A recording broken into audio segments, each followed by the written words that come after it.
IMF ने एक बार फिर खतरे की घंटी बजा दी। बैनुल-अक़वामी मालियाती फंड ने अपनी ताज़ा रिपोर्ट फिस्कल मॉनिटर 2025 में पाकिस्तान की मईशत के कुछ मुस्बत पहलुओं के साथ साथ संगीन खदशात का इजहार किया है। रिपोर्ट के मुताबिक माली खसारे में बतदरीज कमी मुतवक्के है, जो रवां माली साल में GDP का 4.1% है और 2030 तक 2.8% तक लाया जा सकता है। इसी तरह कर्ज का तनासुब 2025 से 71.6% से कम होकर 2030 तक 60.2% हो सकता है। रिपोर्ट में कहा गया है कि सूद की अदायगियों के बगैर माली तवाज़ुन में भी बेहतरी आएगी और ये 2.5% रहने का इम्कान है। ताहम IMF ने खबरदार किया है कि पाकिस्तान को महसूलात में बेहतरी लाने और गैर जरूरी अखराजात, खास तौर पर पेंशन और सेहत पर बढ़ते बोझ पर काबू पाने की जरूरत है। IMF ने जोर दिया है कि अगर पाकिस्तान ने मुआशी इस्लाहात में संजीदगी न दिखाई तो मुस्तकबिल में मालियाती दबाव बढ़ सकता है, जिससे कर्जों में इजाफा और मुआशी इस्तेहकाम को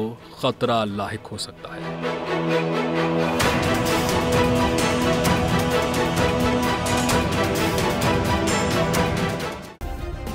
सब्सक्राइब करें और बेल दबाएं ताकि कोई खबर रह न जाए।